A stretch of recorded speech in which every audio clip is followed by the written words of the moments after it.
y'all, Dixie here. Today I want to talk to you about some things that I feel like everybody should know before they start backpacking or even out day hiking.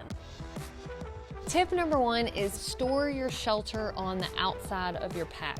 It allows you, if you're breaking camp in the rain in the morning, to pack everything else up all secure and waterproofed in your pack, and then to have your clothes protected with your rain gear, and then exit your shelter, pack it up, and attach it to the outside of your pack.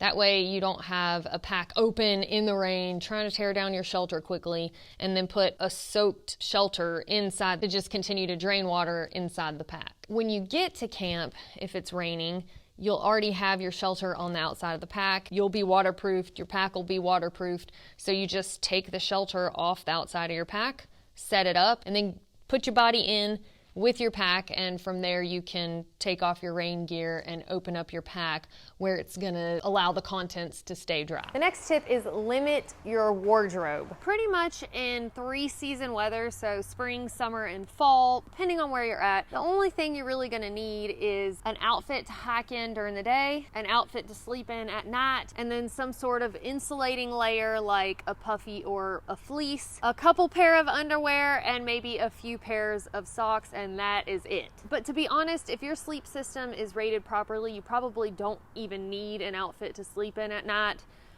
But it's still a good idea to have a warm, dry change of clothing just in case. Tip number 3 is always have an insulating layer no matter how warm the weather is supposed to be.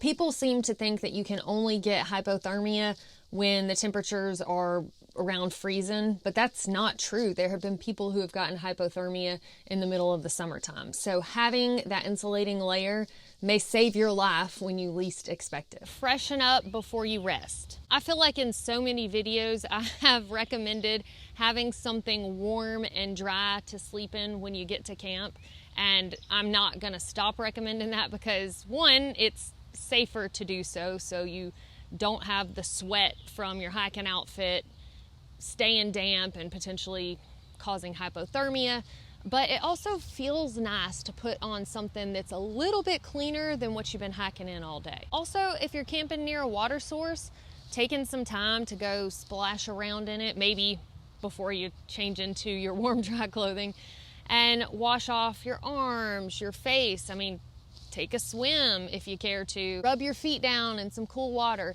Just doing some of those self-care things, I think, helps kind of relax you, makes you feel better, and probably leads to a better night of sleep. I don't love submerging myself in cold water, so typically in my tent at night, I do like a mini bath with baby wipes. I wipe down all the essential areas, powder up the nether regions with some talc-free baby powder, kind of hit the armpits with that, maybe even the feet, and even just that little bit of freshening up helps me feel a whole lot better. Bring a Mylar emergency blanket. I recommend having these regardless of what temperature it is outside, so having something that you can wrap up in to warm your body is a good idea. Also, it could help a helicopter find you if you have to push the SOS button or if you go missing and they're trying to hunt you. But also, it can add a little bit of warmth to your sleep setup if you just need a little bit extra one night. You can put it between your sleeping bag and your sleeping pad, so it helps reflect some of that heat up. Having that option to kind of kick up your heat a little bit is nice if you need it. Next up, wear long sleeves and pants. Remember that your clothing choices are the best way to protect you from the sun. Consider something like a PFG fishing shirt that's well ventilated, or a sun hoodie that's not tight fitted, that's got some room for breathing and air to flow. Wearing long sleeves and long pants can keep dirt from caking up on you. You might be surprised how much dust and dirt we collect as we're trotting down the trail. Hike with an umbrella. I know the idea of wearing long sleeve shirts and long sleeve pants in the excruciating heat can be unbearable. So hiking with an umbrella allows you to have more shade over you, so it's not like the hot sun is beating right onto your long sleeve shirt and long sleeve pants. Not to mention that umbrellas can have a dual purpose for, hiking in the rain. If you keep your umbrella in what I call one of the cup holders on the side of your pack, then you have easy access to it. So if a storm suddenly rolls in, even just a quick shower, something unexpected, you can reach that easily without taking your pack off, as long as you have the flexibility to reach your cup holders, rather than having to stop, take your pack off, put on your rain gear, and now you're already soaked because the bottom fell out with a quickness. And if it seems like whatever's rolled up is probably going to pass through pretty quickly, and it's a lighter rain, you might only need the umbrella, and then that way you stay more ventilated and you don't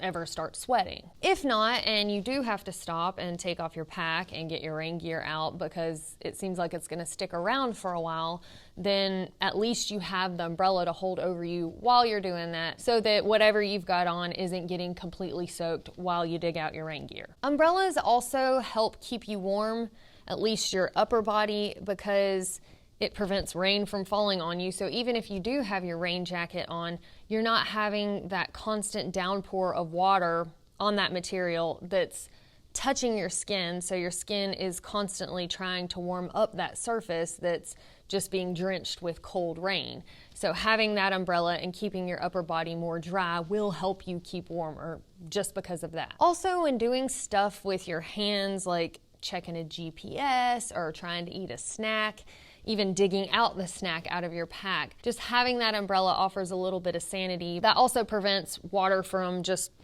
funneling down your sleeve and soaking your upper body. And last but not least, some hikers who wear glasses have said that umbrellas help their glasses not get quite so foggy in the rain. Tip number 7 is don't leave camp with too many layers, or leave a little bit cooler than what you typically think is comfortable. I am absolutely guilty of this, whether it's raining or not. I will leave camp all bundled up, if it's not raining, maybe with my puffy coat, and then I'm hiking along and almost immediately I start getting warmed up and potentially even sweating if I'm too lazy or stubborn to stop 5 minutes after I've left camp and start shedding layers. Because most of the time when you finally okay, I'm hot enough that I need to stop, it's too late and you've already begun sweating. And then if I'm hiking in colder temperatures, because my clothes are now damp, if I do stop for a break later, chances are I'm gonna get cold more quickly because I'm wet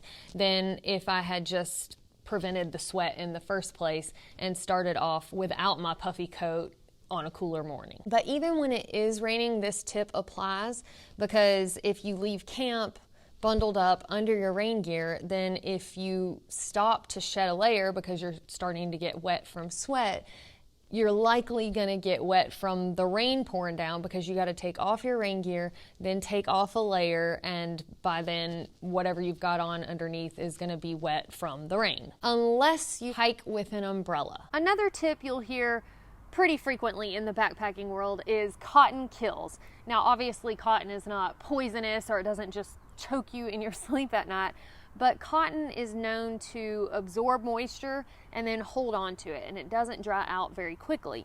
So if you end up getting sweaty while you're hiking during the day, and then you go to sleep in those clothes and they happen to be cotton, it's going to hold on to that moisture and again can lead to hypothermia. But it's not a good idea to go to bed in damp clothes regardless of what they're made out of. But even if you sleep in cotton on a cold night and you end up sweating because your sleeping bag's really warm, you might wake up freezing cold then, and again this can lead to dangerous things like hypothermia. So it's better to use things like wool or synthetics, because they do a better job of wicking moisture away from your body, or especially wool insulating your body, keeping you warm even if it does happen to get damp. Now with that said, if you choose on a hot summer night to sleep in a pair of cotton shorts or a cotton t-shirt because it feels light and airy and comfortable, well, that's probably going to be okay. And some people prefer in a dry, warm situation like hiking in a desert to have a cotton t-shirt because it gives them some more moisture to kind of hold on to and help cool them down. So there are applications for everything, but in general, it's good to avoid cotton while backpacking. Preventing issues with your feet on trail is key. If you feel any sort of friction or a place on your foot that's getting hot, also known as a hot spot, stop immediately and address the issue. This could simply be a fold in your sock, something that's kind of bunched up, a little piece of twig, or just friction where the shoe is rubbing your foot. And a lot of people think, you know, I'll just handle it when I get to my next break or when I get to camp. And they get there and see that a blister is already starting to form, and then it just goes downhill from there. I have actually seen people who ended up getting off trail because they had the gnarliest looking blisters that ended up with infection. So again, just stopping as soon as you feel any sort of issue going on and handling it immediately is key. One method of prevention that helps dissipate friction is sock liners, and especially toe sock liners if you're prone to blisters on or between your toes. And some people even double up and wear just 2 regular pairs of socks, but you want to make sure you have enough space in your footwear so you're not cramping your toes up. There are also socks that come with a built-in liner, like the right socks that I tried out on the Appalachian Trail. So it really just comes down to personal preference and what works best for your feet. Tip number 11, carry multiple pairs of socks and rotate them out. I normally carry at least 2 pair of socks to hike in and then 1 pair to sleep in. My feet get cold at night, so I like having a pair to sleep in. This may not be necessary for everybody, but I kind of keep those as the clean socks only for sleeping.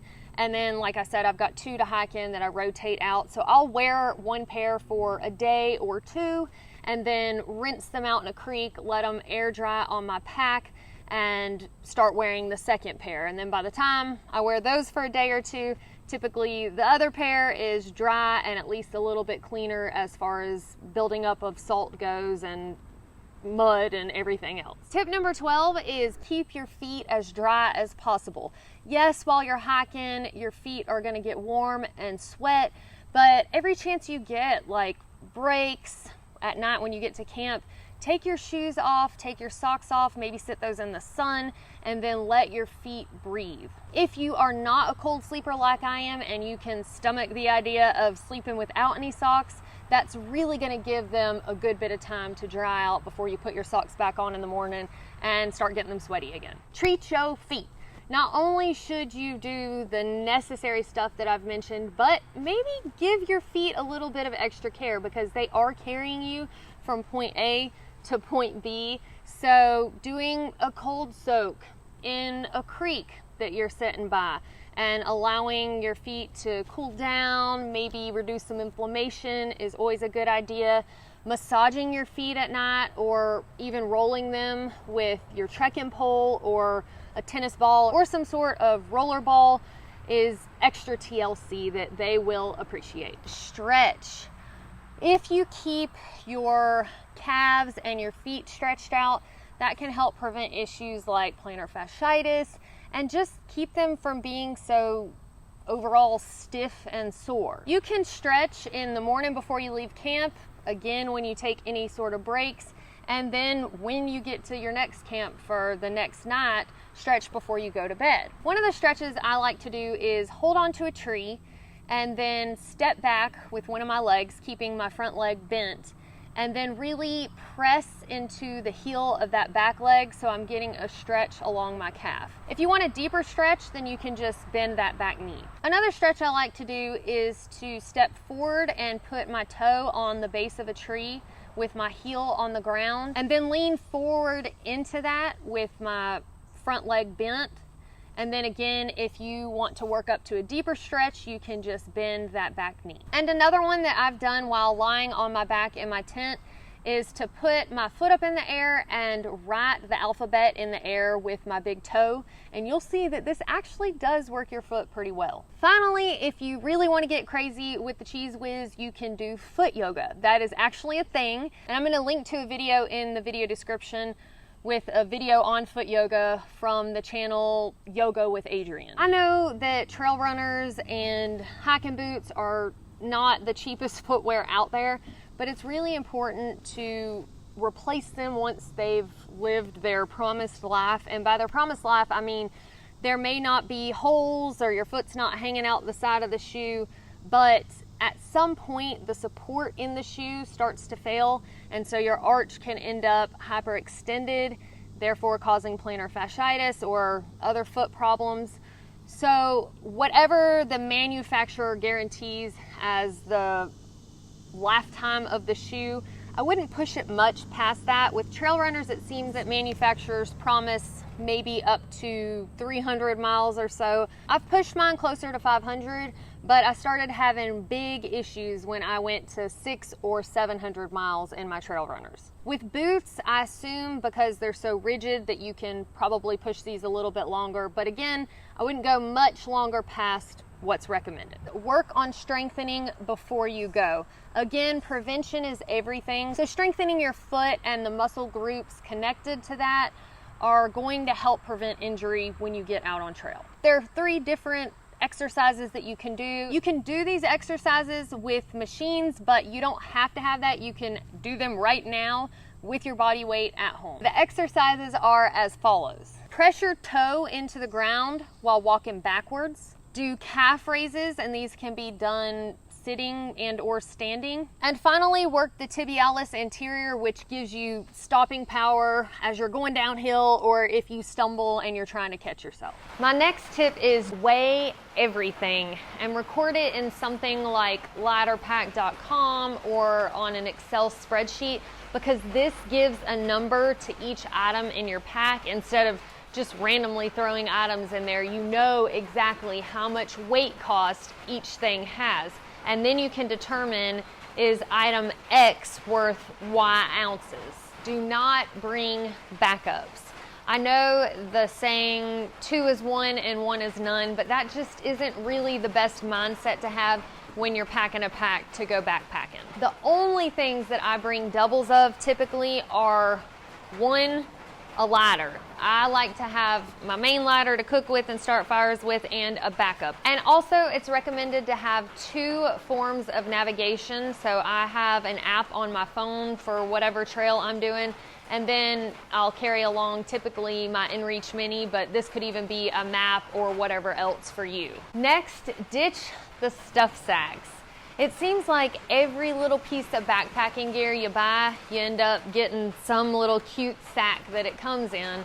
And if you actually put all of those things on the scale, you can see where it can be a quick way to shed some ounces. So what I do for organization in my pack, all of my toiletries I keep in a large Ziploc bag, and then all of my electronics in another large Ziploc bag. And I use the freezer bags so they're a little bit more durable, but they just tend to be more lightweight, especially just having those 2 Ziplocs instead of having every little thing in some sort of stuff sack. For my sleeping bag and other things that I want to keep dry that are larger, I have a Nylofume pack liner. It weighs less than an ounce, costs less than $5, and it'll line the whole pack. You can cram everything down in there. It'll also help save space by doing this because it's all in one shebang.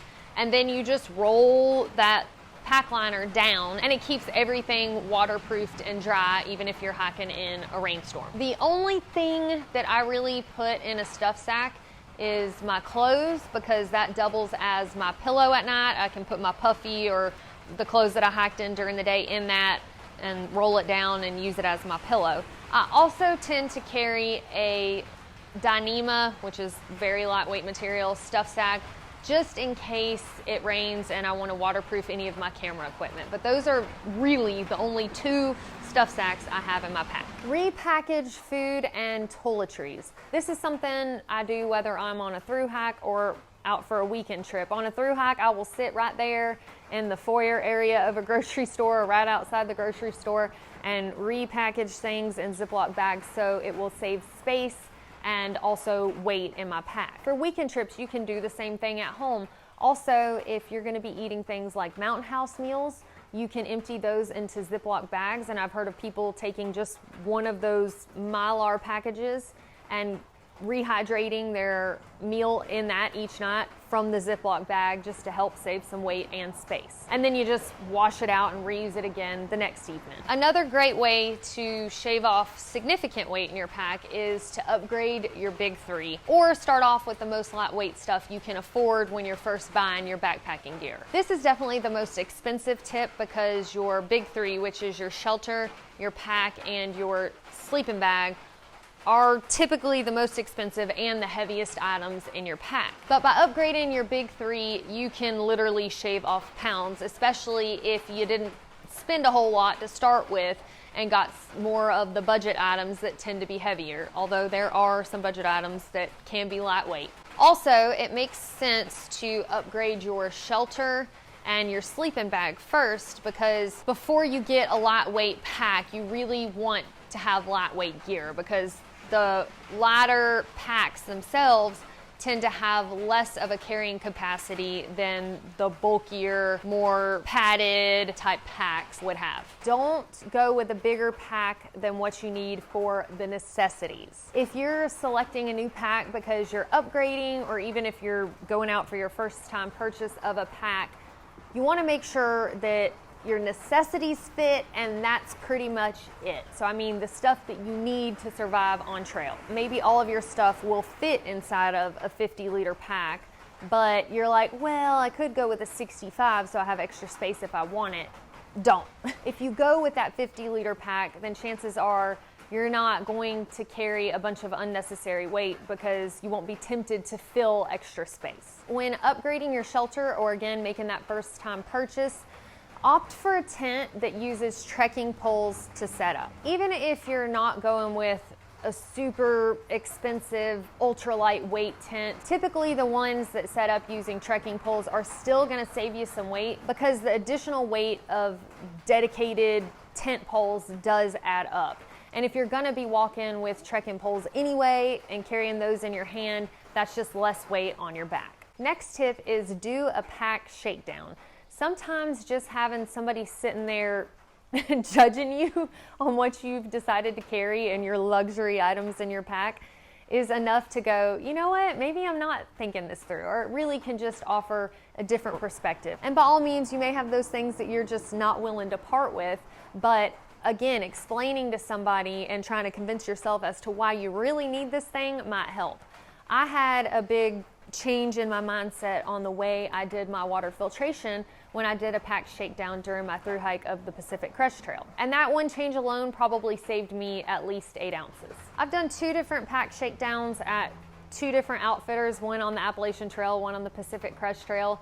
But you can even do this sitting down and talking with another friend that likes to go backpacking, or even a friend that doesn't backpack, but they can ask, well, what's this for? Or what are you going to use this for? Again, just having somebody have that conversation with you and having to be honest will help you to leave some things out of your pack. Next, make a log of what you did not use when you return home from a backpacking trip. Chances are, if you didn't use those items on that backpacking trip, you probably wouldn't in the future either. Avoid packing your fears.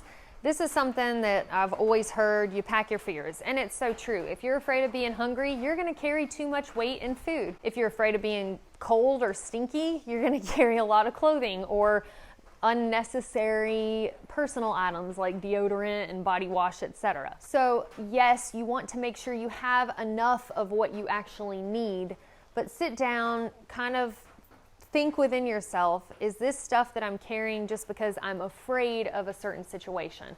And if so, then do I actually really need it? And to be honest, this is something that gets better with time and experience. Next, keep cooking simple to start with. Some people, before they get out there, they think they're really gonna wanna play chef on trail, and then they get out there and they're exhausted from backpacking and they realize, you know, I just wanna make something to fuel my body and then pass out. So if you keep things simple to start with and you don't overcomplicate them, then you'll probably enjoy it starting out. If you decide that you really enjoy the cooking process at camp, then next time you go out, you can always add more ingredients or spices, etc.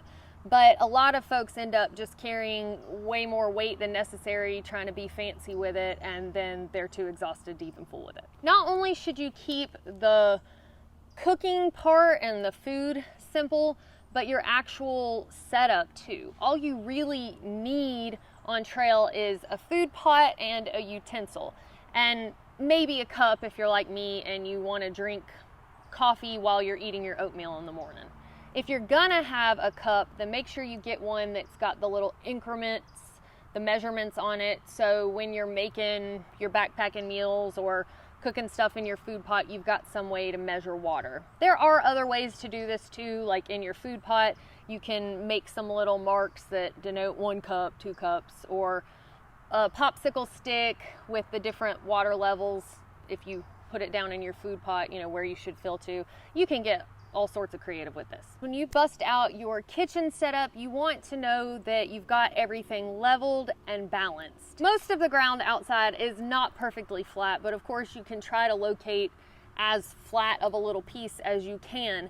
But if I notice that the water in my food pot doesn't look quite level and it's kind of tilted, then I'll dig down into the ground with my fuel canister a little bit to try to make things more even, and then put my pot back up on top. Also, if you have a food pot that's really smooth on the bottom, they can kind of just skate across the top of a stove, especially one like the BRS, again, that covers such a small surface area. So if you have to rough up your pot a little bit on the bottom to help it have more friction, then that might be something to consider. You can purchase a plastic base type thing. It's got 3 little legs to just kind of spread things out and make everything more stable. It'll fit to the bottom of a fuel canister. So if that's something you're interested in for training wheels, then definitely go for it. They're not very expensive nor very heavy. The next tip is more about safety. Something that y'all have pointed out to me multiple times is that I'm bad about not moving dead leaves away from my stove when I'm cooking. The backpacking stove, although I have knocked over my pot before and spilled my food on the ground, I don't believe that I have ever knocked over the fuel canister and the stove itself, therefore putting the flame on the ground. Now, that's not to say that it could not happen, because it certainly can. So I am grateful that y'all have pointed that out, because in the instance that I did knock over the canister and the stove itself and then had this hot flame on dead leaves, it could light up and really create a big problem. When you're backpacking and you find something like a picnic table, it can be very inviting to be able to sit down on the bench and put your food setup, your cookware, on top of the table. And I am guilty of doing this before. But I've heard a lot of instances where hikers end up knocking over their food pot and boiling water goes all over themselves, and it's even happened where it's gone on other people that are sitting at the table with them. So it's actually a really bad idea. If you're at a picnic table, it's a much better idea to sit up on the bench and then have your food set up down below you while you're cooking. And this is even true in the woods where you don't have a picnic table. You could sit up on a log or a rock and have your cookware below you. But even being level with everything and sitting on the ground with your food pot, you know, a safe distance back so it doesn't topple right onto you, is much better than having it elevated above you. Next, long-handled spoons are great for not having to put your grubby hands down in these backpacking meal pouches, or if you decide to cook in a Mylar bag. And if you're gonna get a long-handled spoon, might I recommend that you go on and get one made from titanium.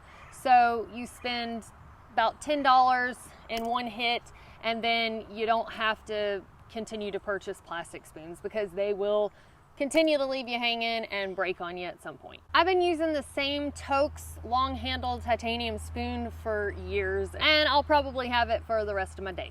Don't make cleaning your food pot harder than it has to be. I've got folks that ask me, how do you wash your food pot? Should I bring a sponge and soap? And I've seen people bring like a little piece of one of those half green, half yellow sponges, and it's got little scrubbers on one side. And you can do that, and you can bring some sort of camp soap or something. But honestly, again, keeping it simple is my main theme on trail when it comes to cooking. And so I just use filtered water and my finger. And if you just continue to rinse and kind of rub with your finger, you'll eventually get it cleaned up. If you've got some stubborn stuff sticking on there, maybe you burned something, then you can get just nature's scrubber, a dead leaf, and scrub around the sides of your pot with that. And then rinse it out one good final time, dry it, and it's ready to be used again. Now folks will ask, well, what should I do with this, washing gravy, this liquid that's in my pot after I've scrubbed it? And People will tell you the most leave no trace method is to drink that water, but I can promise you that yakking on the ground after drinking that water, which is what I would do, is not leave no trace, so I'm not gonna do that. What I do is I dig a little hole, and as I'm washing it out, I pour all of my pot gravy in that hole, and then I cover it up. Eat a snack right before you go to bed. Your body needs calories to keep itself warm, and of course you're gonna eat some sort of dinner, but a lot of people eat as soon as they get to camp, and then they're up for a couple of hours before they decide to turn in and go to sleep. So eating something fatty like nuts right before you lie down at night, because oils and fats tend to take a while to digest, that's something that your body can use all night to help keep you warm. The Nalgene Heater trick. If you boil water right before you go to bed and pour it in something sturdy that can handle boiling water, like a Nalgene bottle, you don't want to do this in a regular old smart water bottle because it's going to melt and be a mess. But then you have that boiling water in your Nalgene, you want to screw the top on super tight. Then you slide your Nalgene or whatever bottle into a sock so you don't have that direct heat on your skin, but you're still getting some of the warmth, and then put it in the bottom of your sleeping bag. From what I have read and heard, this will actually stay warm for several hours. Some people say that they make it through the night. I've never liked the idea of carrying a heavier water bottle when I could just carry something lightweight like the smart water bottle, but maybe in the colder months when I am miserable at night, it's worth those few extra ounces during the day while I'm backpacking. Change out of your hiking clothes as soon as you get to camp. My recommendation is as quickly as you can, like maybe set up your tent and then immediately change. Get out of those damp hiking clothes, because it seems like once you get that first chill, it's hard to kind of warm up from there. But getting those damp clothes off of you that are going to cause you to cool down and putting on something warm and dry should help keep your body temperature more comfortable. And also, you definitely don't want to sleep in the clothes that you hike in, at least in the cooler months, and I really don't think ever. It's a great idea to allow things to dry out, especially the swampy areas and your feet. So getting out of that damp stuff and allowing your body to be dry for several hours is always a positive while backpacking, especially in the colder months, as sweaty clothes can cause you to be really cold all night. Use properly rated gear. This is specifically for your sleeping bag or quilt and sleeping pad. For your sleeping bag or quilt, I recommend, if you're a cold sleeper, having a rating of 10 degrees colder than what you're actually going to experience while you're backpacking. And that's if it's a comfort rating on the sleeping bag or quilt. I've talked about this in videos before, that you have to pay attention to what degree rating your bag is, like what that actually means. Does that mean you're going to be comfortable at that temperature, or does that mean you're going to survive at that temperature? So if you find out that it's a survival rating that your bag is rated for, then I'd even go down 20 degrees from what you're actually going to experience. But that's just my advice coming from somebody who freezes at night. For a sleeping pad, it is recommended in 3-season weather that you have an R value of 2, and that R value is just the sleeping pad's ability to keep you insulated from the ground. The higher the R value, the warmer the sleeping pad will be. As you continue heading to those colder temperatures approaching freezing, then having something like a 3 or a 4 makes sense. These are obviously my recommendations as somebody who sleeps cold at night, but you'll have to fine tune what works for you, and you will figure it out over time. Use down booties or maybe even some sort of battery operated sock. Having something like down booties helps trap the heat that your feet are producing right there at your feet, and it will help keep them warm on top of having them inside of your foot box area of your quilt or your sleeping bag. Studies have even shown that keeping your feet warm can help you sleep better. Hand warmers. Like I mentioned before, I don't typically carry a Nalgene, so I've brought along hand warmers to throw down in the bottom of my quilt, or even to put in my pockets so I can put my hands in the pocket of my puffy coat. But they actually make toe warmers and body warmers that have adhesive on it, so you can just peel off the sticker and stick them to wherever you want to. I would not put them directly on your skin. That is definitely not recommended. But sticking it to your sock or your shirt on the inside of your coat, something like that. Helps keep you warm at night, and they do tend to last 8 to 12 hours or so. The only downside is they're not super lightweight. If you bring a bunch of them, they're only one-time use, so they never get lighter after you use them. So this has me thinking maybe I should look at how much those weigh versus a Nalgene, and then see how the Nalgene works versus the hand warmers, because maybe that's my answer. Opt for a hooded puffy coat. Having your head poking out of your sleeping bag is gonna release some heat and cause that area to be cold. So if you have a hooded puffy coat, it tends to offer a little bit more warmth because it also insulates your neck and your head kind of all together, instead of having a separate coat and then wearing some kind of beanie at night. If you don't like wearing a puffy coat to bed, another option is getting a sleeping bag that comes with a hood built in, or you can purchase one separately. Pile up the leaves. This is something that I really never thought of until I read the book about Grandma Gatewood, where she would bed up on leaves and it helped insulate her from the ground.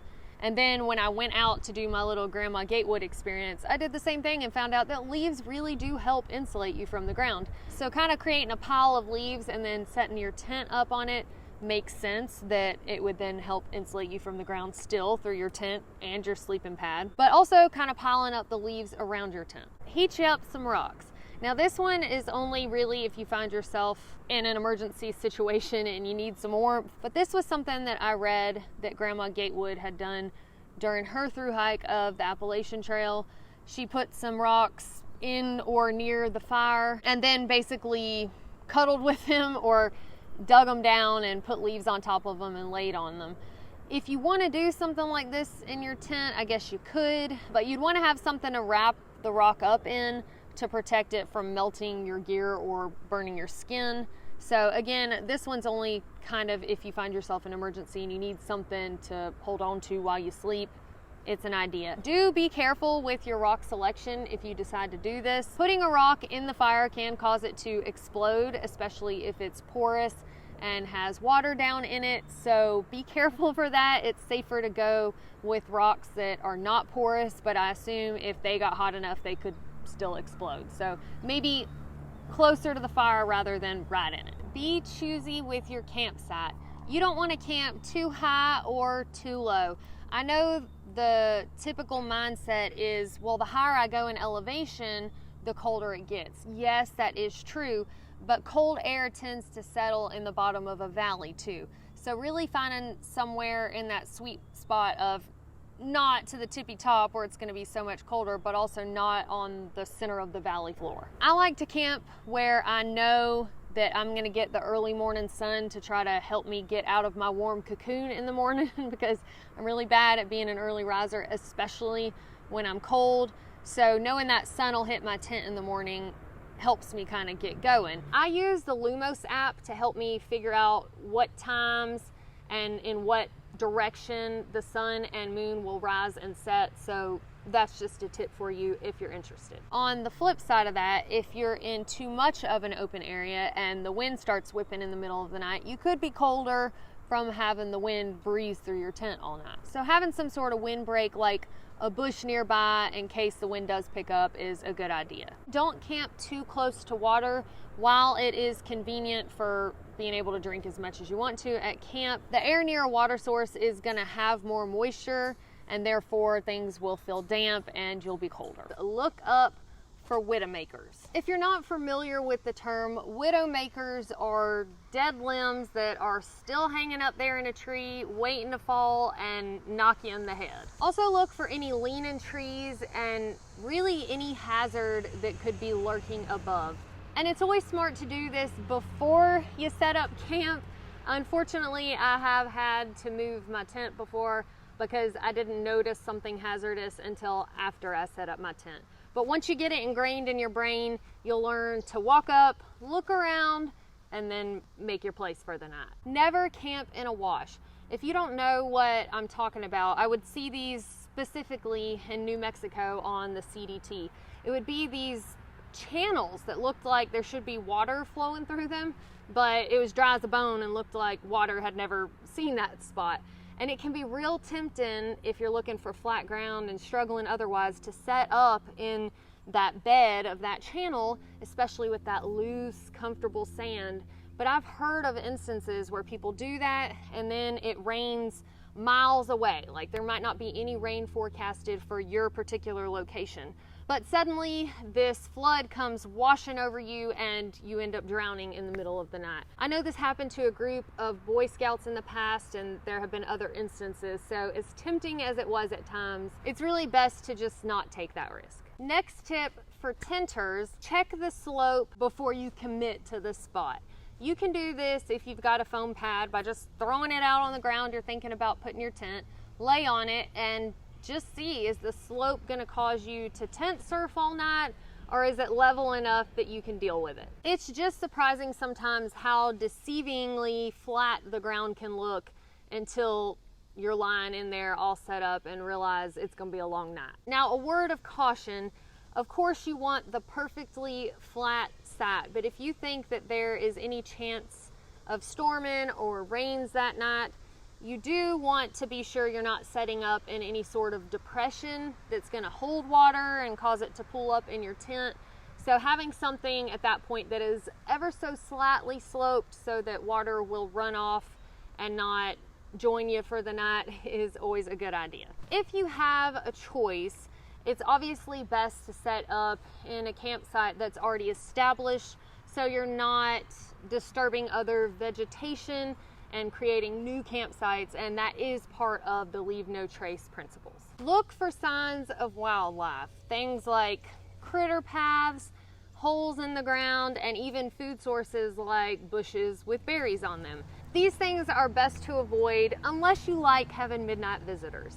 Next, checking the comments in navigational apps like Far Out or even on All Trails, there might be information about campsites. But people like to talk about their experiences and typically will share information with other hikers to hopefully help out the next guy coming along. So those are some resources that can probably help you out. Avoid setting up on grass. It can look lush and inviting, but because it tends to collect condensation in the early morning and plants transpire during the day and night, this can lead to more condensation in your shelter. Select a shelter that has adequate ventilation. In a hammock, you're obviously going to have a whole lot of ventilation if you've got just a rain fly over your hammock set up and you've got a decent amount of space. There's just a lot of airflow that's able to go through there. But in a tent or a bivvy, this becomes a little bit more important to pay attention to the design and be sure that you've got some way to ventilate your space. Double wall tents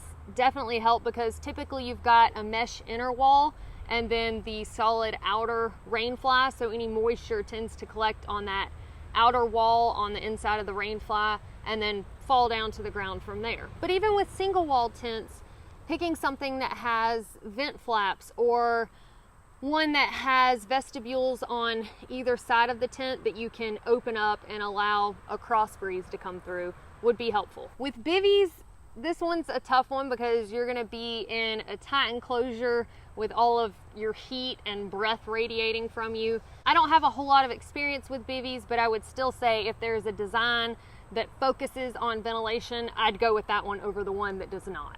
Also in the realm of ventilation, make sure you understand how your shelter setup is meant to handle condensation. If you've got a double wall tent, you want to make sure that that outer rain fly is taut and pulled away from the inner mesh wall so they're not touching and then that moisture dripping inside your tent. With a single wall tent, many of these have bathtub floors that have a little mesh lining around them, so condensation can run down the inside of the tent walls and through that mesh. So you want to make sure you don't have your bathtub floor pushed out past the wall of that tent, so then the condensation just runs down into the floor of your tent. Make sure your tent or bivvy or whatever you use is big enough. Not only will more space help reduce condensation, but making sure that your shelter is especially long enough to where if condensation does build up, your feet aren't bumping it through the night and soaking your foot box on your sleeping bag or quilt. I would especially pay attention to this if you have a super thick sleeping pad,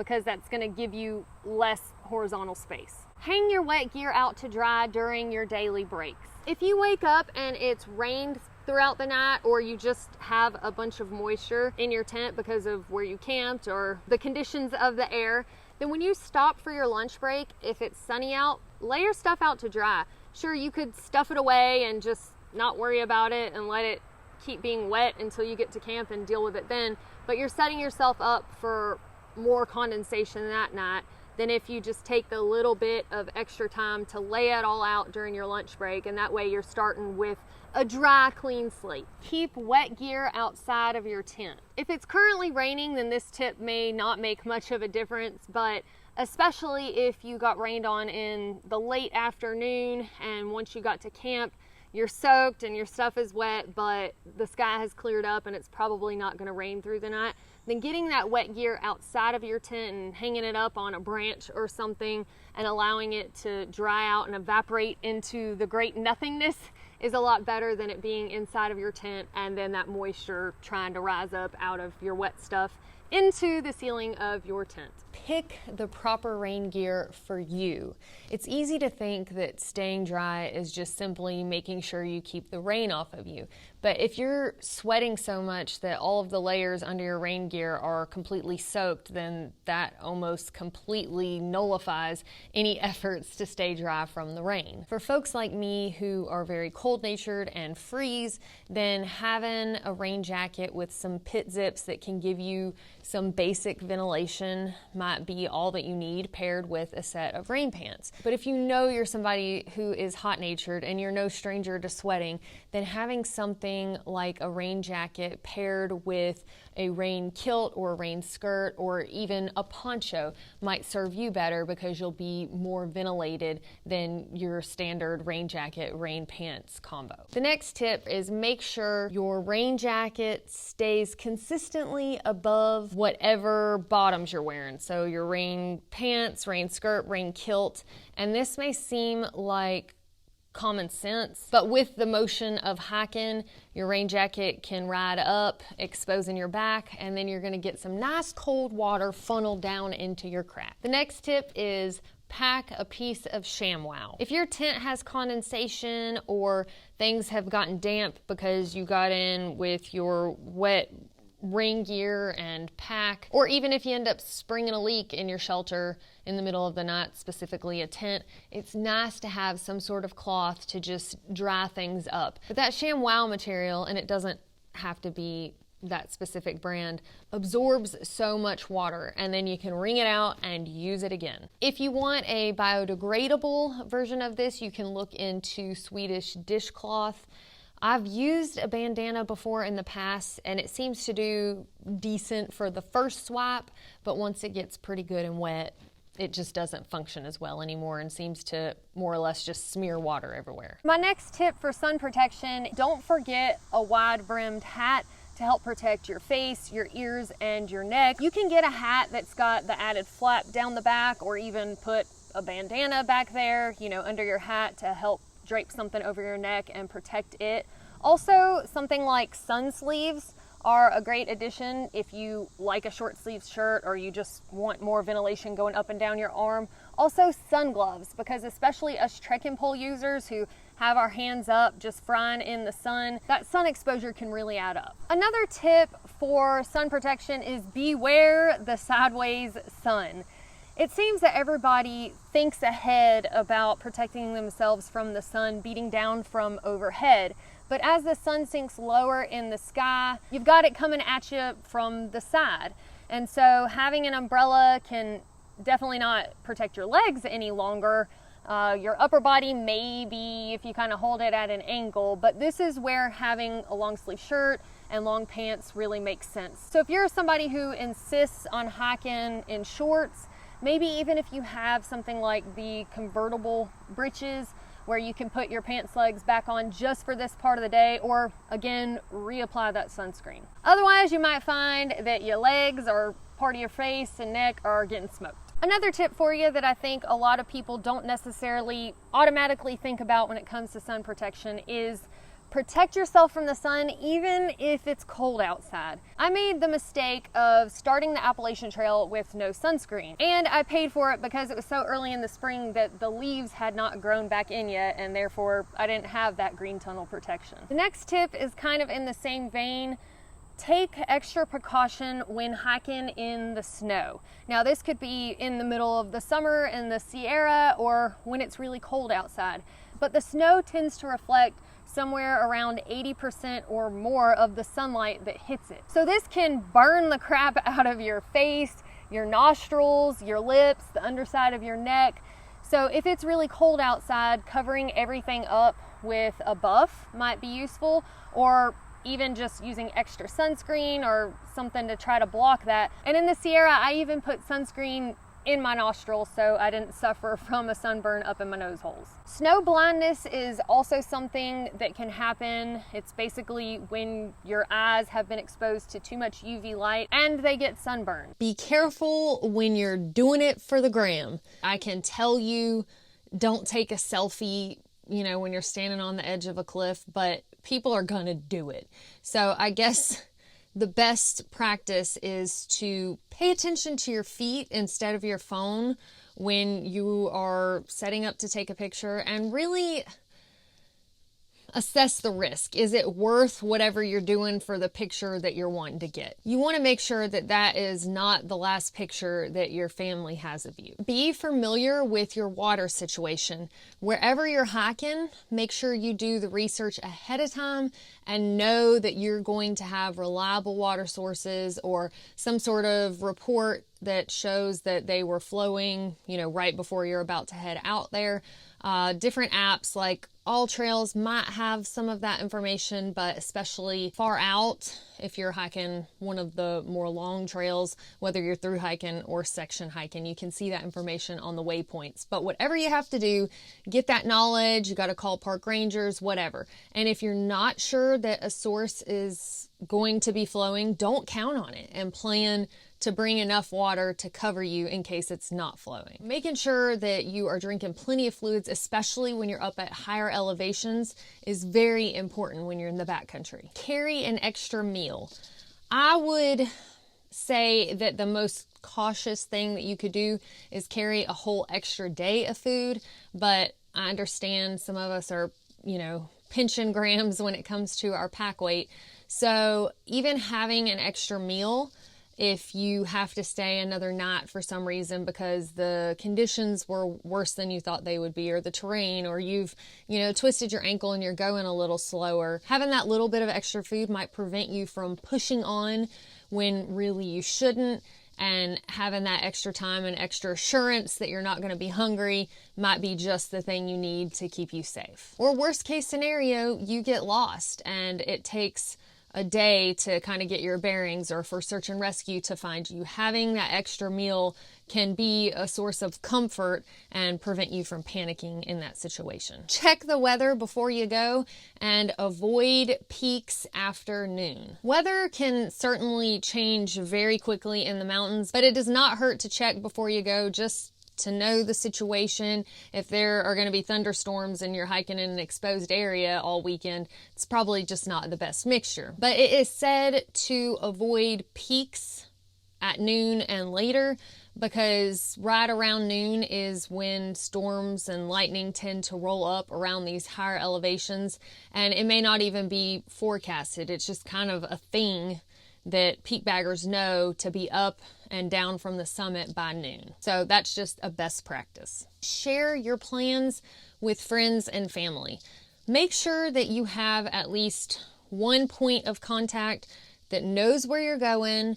They know your plan, where you're going to park, your planned itinerary, the route that you're aiming to take. A lot of times I'll send my family a screenshot of the route in All Trails or whatever. I tell them where I'm parking exactly, drop a pin if I can, you know, all of the things, so that if they were to not hear from me, you know, I didn't check in on the agreed upon time that I was supposed to check in with my inReach, then they can call for help. Or, you know, if you don't call by a certain time because you're off the trail. You know, let this person know that this is the number they need to call to get you some help. Even if there ends up being a false alarm, that is much better than you being off in the wilderness and nobody having a clue where you even went. Know the wildlife that is going to be in the area you are backpacking and learn how to deal with them if you were to encounter one. For example, if you are dealing with the predatory type mountain lion and bear,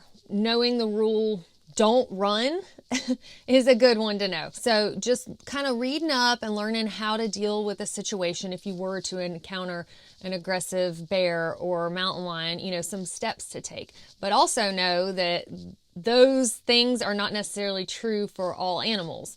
You can look on the opposite end of the spectrum at some of the herbivores like bison and moose. And those animals can be very aggressive, and they attack just as probably as many or potentially even more backpackers and hikers and visitors to the national parks than some of these predatory species do. And in that instance, if one of those guys is coming for you, you probably should take off. So again, just knowing where you're going to be, what lives there, and kind of how to coexist with those animals. Also, very important is food storage for when you're camping. Do you need to have a bear bag and hang it? Do you need a bear canister, or are there going to be food lockers? Just having all of that information and what is recommended, and keep in mind that that is for your safety. If you listen to music, only hike with one earbud in. This is so you can be aware of your surroundings.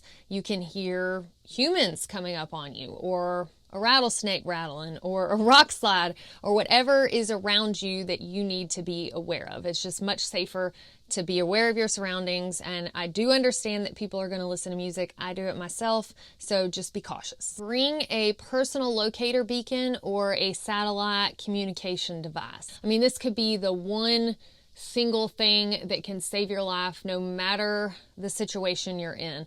And I understand that an in-reach device is expensive, and then you have to pay for the subscription to keep it up or whatever.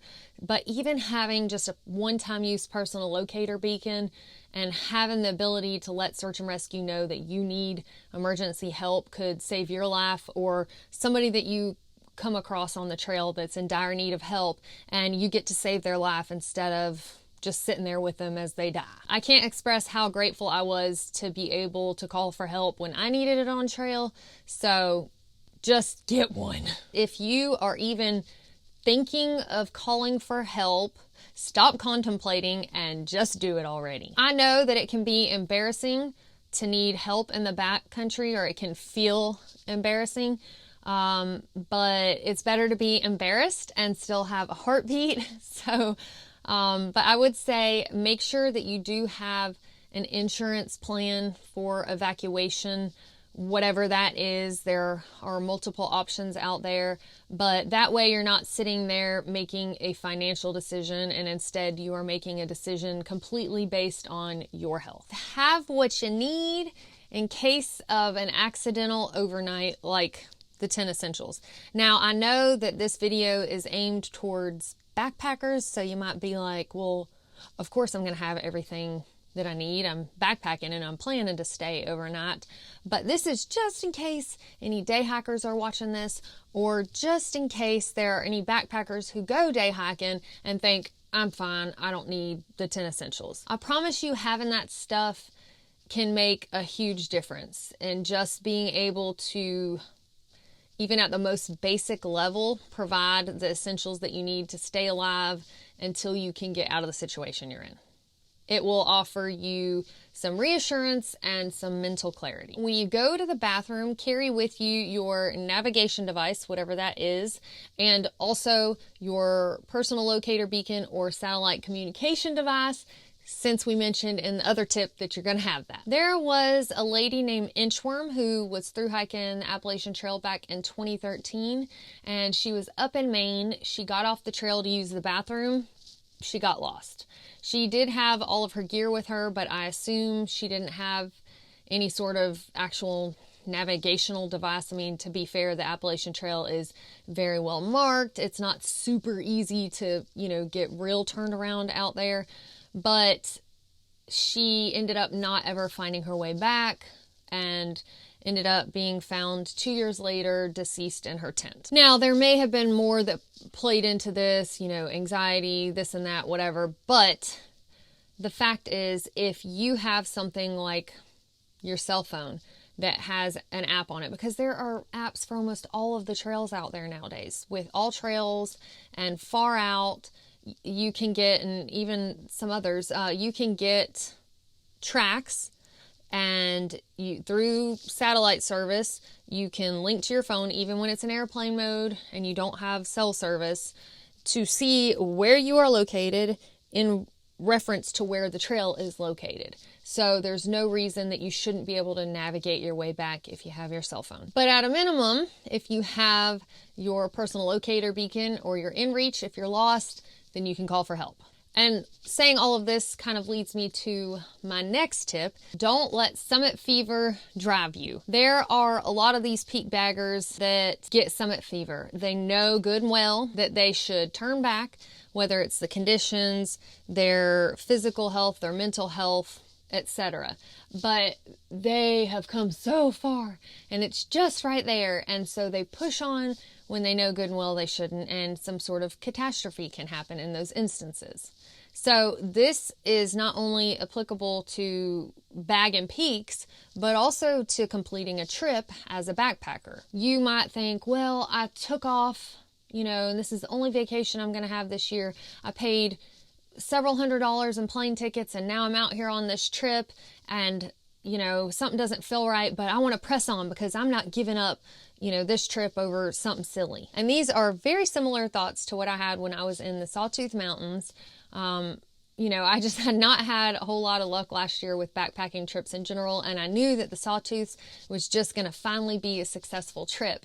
And, you know, I didn't feel so great starting out, but even while I was sitting there about to push the button, you know, I'm thinking, man, I have put a lot of money and time and effort into this just to pull the plug on it. But there's a difference, you know, yeah, that might be your one trip of the year, or, you know, you've put all these resources into it, but it doesn't matter if you end up dead.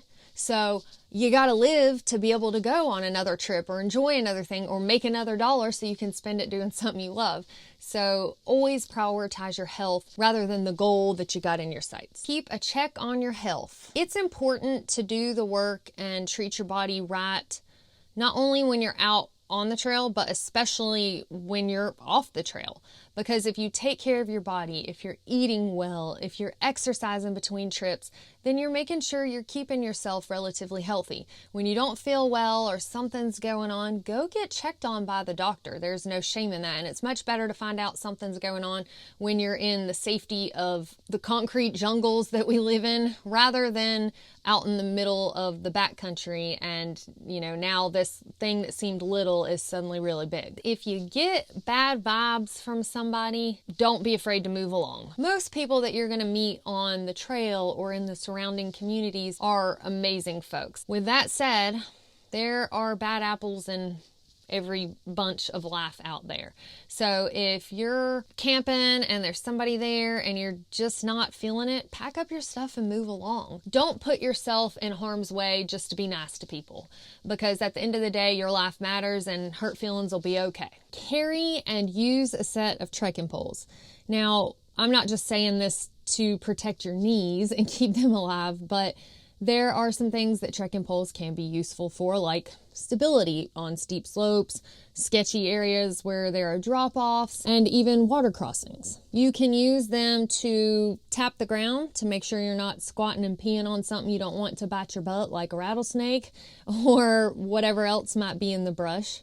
They can check the depth of snow, mud, and water. They can be a sharp weapon if you are under attack. You can use them to intimidate bears by holding them up, and many other uses. But I do feel like I have to make a side note here, because I kind of partially impaled myself with a set of trekking poles in the past because I was carrying them improperly tucked under my arm. and I was using my phone. I tripped, my hands went out in front of me, and the handle part of the trekking pole hit the ground and the tip part hit my chest. Thankfully, it didn't like go all the way through me or anything, but it did break the skin and go in a little bit. So also don't let your trekking poles kill you. Come here. You okay? Yeah. You want to eat my trekking poles, don't you? Don't gnaw on that now. Quit. Next, protect your trekking poles, specifically the grips, from deer and mice. Because the handles of your trekking poles can absorb the sweat, especially the cork ones, which I do prefer, critters can find them tasty to chew on. I've actually heard of deer like running off with trekking poles, and then I've seen where mice have chewed on the trekking pole handles. So it might not be a bad idea to kind of rinse your grips off ever so often. But if your trekking poles are not part of your shelter setup, then I'd say break those suckers down and pull them in with you at night, so you don't have to worry about getting the grips chewed on or the whole trekking pole going missing. If I stayed here, I wouldn't have no cork handles left. My next tip is cork grips are not as slimy as other grip options for trekking poles. Basically, you've got three options: cork, foam, and rubber, and I would say that they get slimy in that order. You could argue that foam is a little softer and it's kind of in the middle ground as far as feeling gross and sweaty, but cork grips seem to work best with sweaty hands, and it's natural when you're backpacking and exerting yourself that your hands are gonna get just sweaty and kind of gross. So I'd rather have something that absorbs it instead of feeling like my hands are slipping on the grips. This is definitely a personal preference thing, but I think most people do prefer cork grips, so start with that and then see where you end up from there. And next up, trekking poles will help prevent your hands from swelling while you hike. I've heard of the few people that I have seen not use trekking poles on trail complain about their hands getting swollen while they hike just because they're hanging down by their side all day and not really doing anything. So using those trekking poles will help keep your arms active and stop the blood from just flowing down into your hands and blood and fluid and whatever else collecting and making your hands feel swollen. On top of, they obviously help save your knees on the downhills, etc., etc. Next tip, a little rule of thumb for the height of your trekking poles. When you use them, your arms should be at a 90-degree angle. That's not a 90-degree angle, but this is, you just can't tell. Okay, there we go. This does mean that when you ascend or descend, then you might need to shorten or extend your poles respectively. I typically don't take the time to stop and do that, but that would be best practice. My next tip is to acclimate to heat while you're off trail. There are several ways you can do this.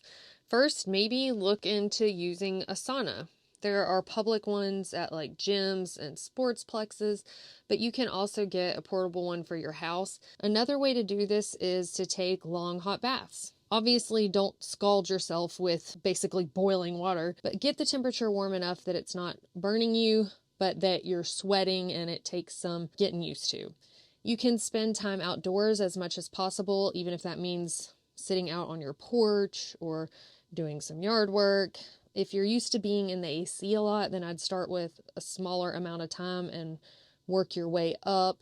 And finally, you can even turn your AC off and close your windows. I mean, even adjusting your thermostat to be higher than what you're used to, but basically not being so dependent upon your AC and being used to those colder temperatures. But anyway, just in whatever way you can try to acclimate some before you ever get out on trail, I think that that could help a lot. Next, keep a wet bandana or something similar around your neck. There are different products like cooling towels, and I'm sure a lot of you have your favorites, so if you don't mind sharing those in the comments for people who are in the market and maybe share what you like about it, that could definitely be useful. But even if you've got a bandana, which most of us hikers carry with us while we're backpacking, just keep it wet and put it around your neck. And just having that cool wet rag around your neck can really be a morale booster in the heat. My next tip is stay hydrated and plan to take your breaks at water sources. You have to be able to sweat to keep your body cooled off, so planning to take breaks at water sources and actually drink water while you're sitting there will help keep you hydrated. And to me, it makes sense to drink a good bit while you're sitting by the source instead of collecting a bunch of water, toting it and exerting that energy, toting all of that water a mile down the way and then stopping and taking a break. Plus, while you're sitting there by a cool water source, the temperatures are going to probably feel a little bit nicer near that water. You can put your feet in to cool off a little bit and maybe even go for a swim if the water is deep enough. My first water tip is make sure you pick the safest source possible. If you can pick a flowing source over a stagnant source, that is always a plus. And sometimes even if you're limited to one source, you might see, for example, a dead animal near the water, and it makes more sense to go upstream of that dead animal than downstream. Smaller trickles are preferred over big sources. So like if you find a little trickle coming off of a mountain, that's less likely to have contaminants in it than, say, like a big river that has a lot of runoff and a lot of opportunity for things to doo-doo in it. And in that same vein, water sources that come directly from the ground, like natural springs, are going to be less risky than something that's been flowing openly. And finally, water from higher elevations tends to be safer than water that's had a chance to run through cow pastures and other areas that might contaminate it. Another water tip for you: if you have a water bottle that you've got dirty water and water that you've collected from a source that has not been treated, you don't then want to use it to mix up like a drink mix, even if you're filling it with treated water, because you can contaminate your drink and then, you know, end up with diarrhea on trail, and nobody likes diarrhea, especially not on trail. You want to make sure you have designated bottles, and it's more helpful if they're a different size or a different color, or, you know, something different color caps, something that stands out so you don't accidentally take a swig of the dirty water. Now, typically I use a 0.7 liter water bottle like this with a flip cap, and I know that the one with the flip cap is the one that's safe to just chug from, whether it's plain water or whether I decide to mix up some kind of drink packet in it. And then typically when I'm backpacking, I'll have 1 liter smart water bottles that are my dirty bottles. I've also used things like Gatorade bottle before for my clean bottle, but again, anything that you'll be able to tell a difference. Next, water that is easily accessible will help you stay better hydrated. You are going to find out what works specifically for you. It's different for everybody, but having something like a bladder or even a bottle and tube system that leads to a bite valve might work well for you. And I've actually got a little tube hydration system that hooks to a bottle that I'm going to try for the first time today in just a little bit. And basically that tube system and bite valve is just right there on your shoulder so that you can access it anytime you really think about it, and you don't even have to, you know, pull out a bottle and unscrew it and all that. Another option is if you don't have a bunch of junk you carry in shoulder pockets on your shoulder straps, then they make these bungees specifically for hooking something like a 0.7 liter water bottle to your shoulder strap, so your water bottle is right there in your face. And I would argue that it's a little bit more involved to take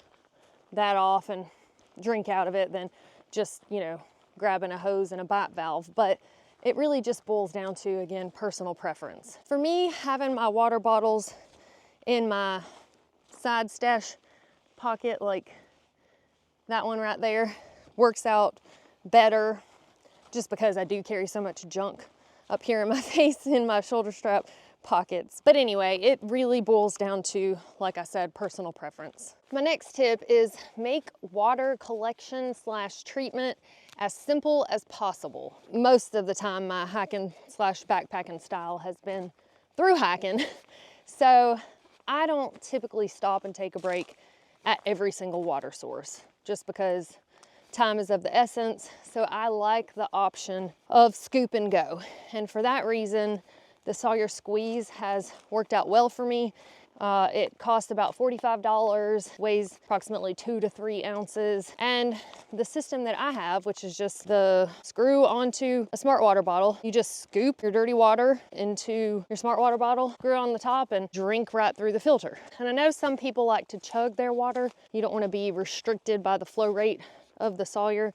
But if you keep this thing good and back flushed, then it's got a pretty good flow rate. My next tip is when you are dealing with a shallow water source, you got to get creative. There are a couple of things that you can do. First, if you've got like a trickling stream, you can sometimes put a leaf in the flow and then set a rock on the upstream end of the leaf, and it'll almost create like a little spout or waterfall, mini waterfall. And you can get your bottle up there and collect what's shooting off of that little leaf. If that doesn't work for you, or if you don't want to fool with that, then there is the option of carrying a scoop. And for me, I like having a cup to drink coffee out of in the morning anyways. So I've got a Sea to Summit cup, so I've used that as a scoop before. Another instance where you might need a scoop is if you are using the Sawyer Squeeze method, but you're actually going to use the bladders that it comes with. If you are collecting from a stagnant source like the lake that I'm out here by today, it's not super easy to plunge that bladder into the water source and have it fill up with water because the pressure of that water will collapse the bag. Now, if you blow into it and kind of poof it up, that seems to help, but I've found that having a scoop to collect the water and then pour into the bladder is a lot better. Now, you might be thinking, well, wait a second, you told me not to mix up my dirty stuff and my clean stuff, and now you're fixing to put your coffee in this scoop that you've contaminated. Well, you could use something else if you wanted to, very lightweight, like you could cut out the bottom of a smart water bottle, for example. You know, even if it's a scoop that's that tall, it's enough to actually scoop the water. Or if you do use something like a Sea to Summit cup or a food pot, if you air dry it, especially in the sun, it's probably gonna kill whatever you might be worried about. But then if you put a little hand sani on it, or if you carry some camp soap and then rinse it with clean water, you should be safe and good to go. Next, camel up with caution. I know in previous videos I've mentioned that it's a good idea to camel up, especially when you are on longer water carries. You've got a long stretch before your next water source. For those of y'all who are not familiar with cameling up, essentially you get to a water source, you stop, take a break, drink a liter of water, and then fill up your bottles and truck on. And I still think that drinking a good bit of water while you're taking a break is a good idea for helping you stay hydrated, especially if you are in drier climates or at higher elevations. It's very important to stay hydrated. But I have certainly heard that the best way to stay hydrated is to drink consistently throughout the day, not chug at certain points. But with that said, obviously chugging is better than not hydrating at all. And I think some people do camel up with the intention to not carry as much water. I certainly don't think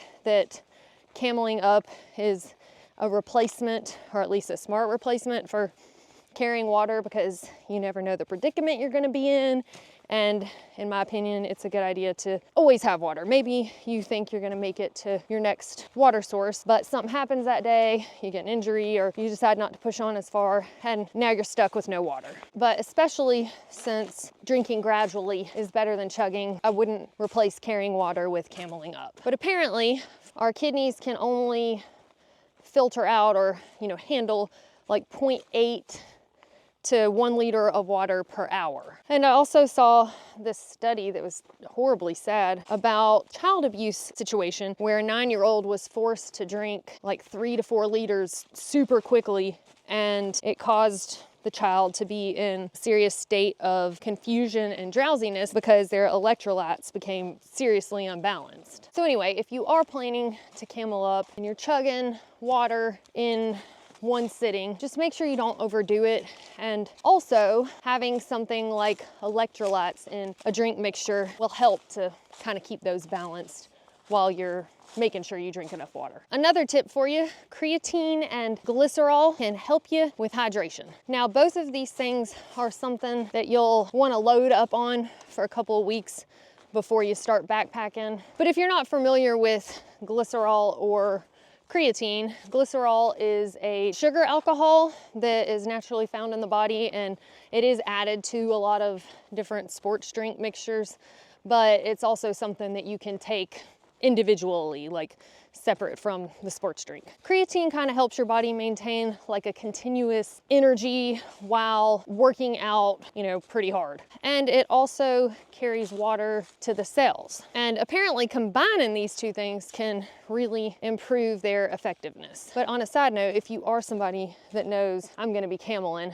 then these can help you get more out of cameling up. Next tip is always have a backup water treatment plan. For example, these are instances where I've been glad that I had a plan B. On the Pacific Crest Trail, I got to a cistern that collects rainwater, and unfortunately there was a dead carcass in it. And I really didn't want to run that through my filter and think, oh, it'll be just fine. So for peace of mind, I boiled my water first for 5 minutes, pretty much kill anything. Had to let it cool and then poured it into my dirty water bottle and filtered it. Now, if you are in an instance where you're using boiling water to be your backup source and you don't have a working filter, I had to do that one time because I camped near this cow pond. Did not expect it to get freezing temperatures that night, but it did. And I did not have my Sawyer squeeze in a Ziploc bag in my sleeping bag to keep it warm, so it froze. Therefore, I did not trust its effectiveness because freezing can burst the little tubular filtered thingamabobbies. And so anyway, I boiled my water at that time until I could get to town. In that instance, when you've got sediment, you can run the water through a bandana first, so at least you don't have to drink sediment. Next tip, this is one that was shared by somebody on the Book of Faces. Melt snow if there's not water and you need some. This might sound like a no-brainer, but my go-to for doing this would be to put snow in my food pot and heat it up. Well, that is fuel intensive. So they put the snow in these gallon Ziplocs and put them on the ground, and within a couple of hours, they're melted. Now, you'll still want to filter it to get any contaminants or particles out, but you know, it's a good way to not use a lot of fuel and to be able to utilize the snow around you. Next, test your filter before you go. I learned this one the hard way. Actually, when I was heading out to do the trail that I had started in the Sawtooth Wilderness, I just threw in my Sawyer squeeze thinking I wouldn't have any problems because I never had before, but it was not flowing well. And that was a problem for the whole trip. It just had a super slow flow rate. So it was painful to drink out of, not literally, but just because of how slow it was filtering. Now, I've heard if you discover that your filter is going super slow and you back flush it and that doesn't seem to solve it, that it may need to be soaked in water before you head out. I've never personally tried this, but there were multiple people who commented on Facebook and said that that in fact has worked for them. Limit your water consumption the last 2 hours before bed, and make sure you empty your bladder right before going to sleep. It's obviously important to hydrate well, but if you can try to make sure you're doing that in all of the hours of the day, except the last 2 hours before you go to bed, then that will help minimize the trips that you're having to make in the middle of the night to get up, you know, wake up, go to the bathroom, get back in the tent, and then have to try to fall back to sleep. Or worse, lay there and stress about how you have to pee, but refuse to get up until you're about to pee on yourself. And then you can have freshly filtered water waiting on you to chug in the morning. Another suggestion for people who are for sure gonna wake up in the middle of the night to have to go pee, you can use a pee bottle if you're brave enough to pee inside your tent. I've heard it's easier to do so with something like a Gatorade bottle, a wide mouth bottle, and this doesn't have to be limited to just the fellas, although you have the plumbing to make that a little bit more easy. But they do make things like the Shiwi, the pee style for women to use. So if you think you've mastered the skill of using one of those well enough to go inside your tent, then go for it. I've never personally used one, but I do know that it's possible. Dial in your pillow system and make sure you've found the right one for you. I've tried multiple pillows, and I would say that my biggest pet peeve with the inflatable pillows is trying to keep it in one spot. It seems like I end up chasing it around my sleeping pad or my tent all night. I wake up, I'm off of it. So if you are in the market for a pillow right now, I would look into maybe like the Trekology that has the capability to attach to your sleeping pad.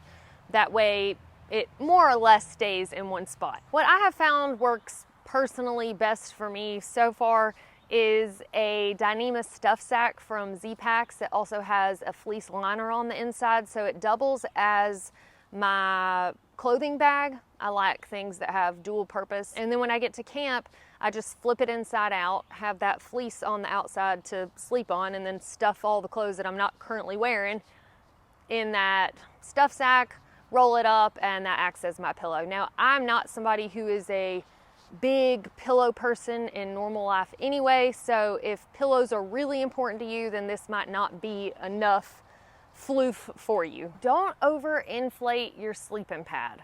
Just because you can fill it up to max capacity doesn't mean that you should, or it at least doesn't mean that you'll be the most comfortable with it filled all the way up. When you have it completely inflated, then it's gonna be more rigid. And if you're a side sleeper or a stomach sleeper, then that's more pressure on your hip bones and your joints, and it can just be not so comfortable. Also, if you're having trouble staying on your sleeping pad, letting some of the air out can help keep you more stable. Just make sure it's inflated enough that your hip is still up off the ground. So with your sleeping pad and even your inflatable pillow, it might help to let some of the air out after you fill it up, kind of see where that sweet spot is for you personally. If you find in your backpacking experiences that you just can't get comfortable sleeping on the ground, you feel like you've tried all of the sleeping pads, sleeping bags, pillows, this and that, and it's just not happening for you, consider hammocking. There are pros and cons to both tenting and hammocking, but for the people who have gone to hammocking because they just couldn't get comfortable tenting, I don't know many who have come back. Most hammockers will tell you that once they went to hammocking, they started getting the best sleep of their life, at least in comparison to other backpacking situations. And if you think about it, it makes sense because you're not gonna have those same pressures that you have on your body when you're sleeping on the ground, on your hips, on your back, your knees. Even getting up in the morning out of the tent might be super uncomfortable for some people, so you might find that a hammock works best for you. Be aware of the fire limitations in the area that you're backpacking. Some areas don't allow campfires over certain elevations. Some places, it depends on the season, the time of year. Some places don't allow them at all. There can also be temporary fire bans put in place if everything is dry and the risk of wildfire is higher. So just know the situation before you go. Location matters. You don't want to build a fire right up under some trees or too close to nearby brush and shrubs. Your campfire shouldn't be bonfire sized anyway, so while it might seem that a small fire shouldn't cause you issues, things can get out of hand quickly. The fire may end up bigger than you intended, and so just to be on the safe side, it's smart to be aware of your surroundings when you're first building the fire.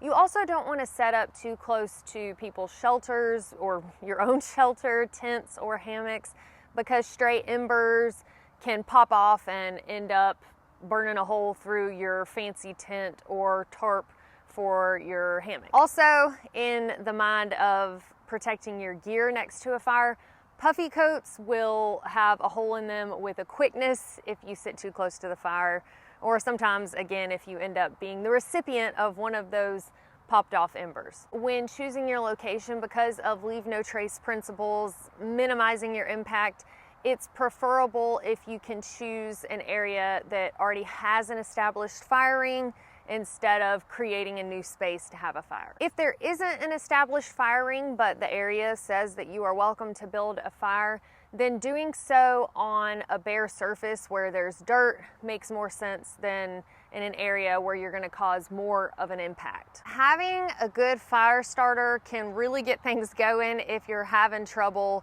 starting a fire. There are several items that you might actually already have on you, so they can be dual purpose. One of those is hand sanitizer, and then any kind of corn chips, so like Fritos or Doritos. Another great fire starter, and this one you can find naturally in the woods, is ladder knot or fat wood, whichever you prefer to call it. If you are not familiar with this, it's basically the heartwood, and you can find it in a stump, but it's not going to be rotted wood. So just ask some backpackers around you, if you're not familiar with this, to point it out sometime, because that is something that can definitely be useful. And you'll know you found it because, one, it'll help get your fire going, but two, it almost has like a fuel scent when you smell it. And of course, other things like pine cones or dead dry leaves will help give you a little burst of flame when you're getting your fire going, but just realize that those things burn hot and fast,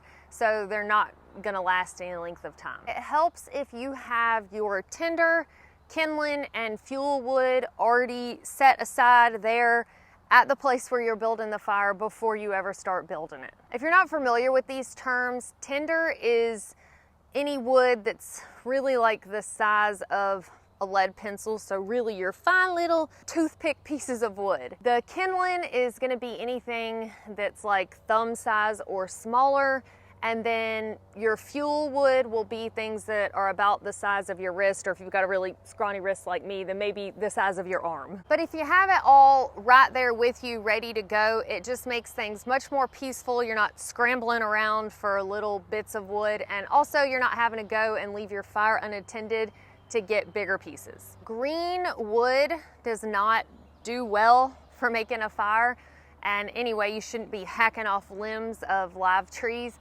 So only go for downed wood when you're building a fire. When you are getting your fire going, don't graduate up to those big pieces too soon, because that can just kind of crush your fire before you ever get a good bed of coals going. So you really want to focus on that little stuff for a while, burning little pieces here and there, slowly sizing up until you've got a good bed of coals to start adding those bigger pieces. If it is windy, opt out of the campfire experience. Winds can cause your little campfire to get out of hand and turn into a full-blown forest fire. And I don't know about you, but I don't want to be responsible for that. So your best bet, if it starts getting windy after you've already built a fire, put it out. If it's windy when you're even thinking about building a fire, then change your mind. Always have a way to put out your fire before you start it. So this means collecting enough water from the water source before you ever start the fire, or making sure you've got enough dirt that you could round up to throw onto the fire if you needed to put it out quickly. But having that safety aspect in place makes sense. But also, when it's 9 p.m. and it's time to put out the fire, nobody's gonna feel like walking to the water source to get water to do so. When it's time to extinguish your fire, make sure you put it out completely. Your best bet is to use water to drown the fire, like completely drown it. You can also use dirt to help mix in to put it out and smother it. But if you're doing this at night, you should be able to turn off your headlamp and see no red glowing whatsoever. And also the ashes should be completely cool to the touch for it to be considered completely out. Do your best to cause minimal impact, and also, in the best case scenario, leave no trace. This means things like completely burning the wood that you have put into an established fire ring. Like I mentioned before, putting your fire into an established fire ring, if at all possible, instead of creating a new space to have a fire. Don't burn trash in the fire or leave any trash near the fire ring. And if you aren't using an already established fire ring, then whenever you get done with the space that you had your fire, you can spread out the ashes, like disperse them widely, not just go put them in one big pile to be noticed. And then cover the area that you had your fire with some dirt. You can sprinkle it on.